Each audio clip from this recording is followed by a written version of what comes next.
So we have Rebecca Rusch in an unusual environment. We're not out in the woods. We're not on a mountain bike. We are, where are we? I'm walking uphill in Colorado Springs in the altitude chamber at the Olympic Training Center, and with a weight vest and rarefied air. I think we're at about 12,000 feet right now, and simulating kind of the ascent to go up Kilimanjaro above 19,000 feet in a couple weeks. So I'm doing a little homework. So right now we are, as you said, we're about 12,000 feet. We're still in the range of Leadville altitudes, or altitudes from the Leadville 100. Yeah. You know, what do you feel at this altitude, and what do you tell people, or what do you advise people in terms of pacing at an altitude like this? Yeah, I mean, obviously, hopefully you're not wearing 40 pounds when you're racing Leadville on your back. If you are, you've made a mistake, a grave error.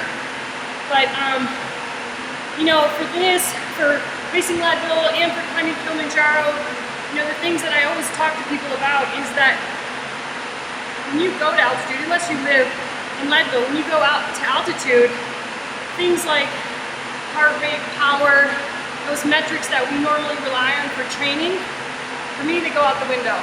It's really important for me when I'm racing up there to actually race up perceived exertion instead of the power numbers that I'm used to seeing at home, because you can get into real trouble if you push too hard.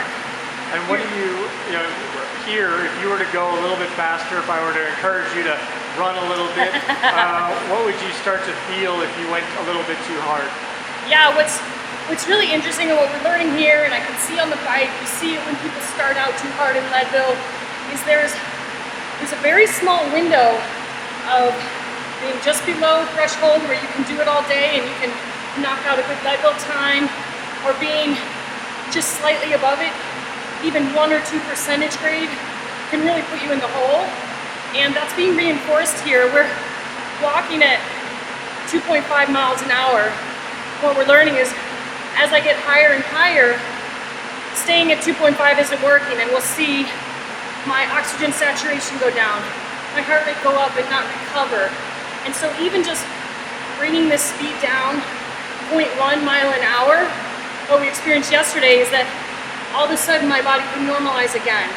My oxygen saturation can come back up, and everything can I start to feel good again. And so it's a really important lesson of, we're racers and we want to push hard and we want to get to the finish line faster, but oftentimes getting to the finish line faster means bringing it back a notch on some of the really big climbs.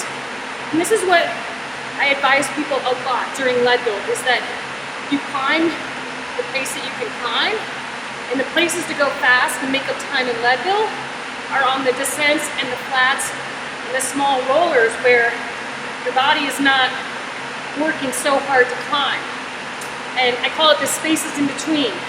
And I see so many people at Leadville who blow it because they climb super, super hard, they try to attack Columbine, and then they're so gassed at the top that they can't even pedal, you know, over the top of the crest of the hill.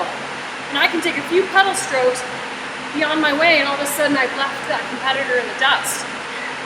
All of that goes with the science as well. If you push above that threshold, you dig yourself into a hole at altitude where you really can't recover. You go up there too many times, too high, you won't rebound again. And so staying right in that sweet spot is something really to learn.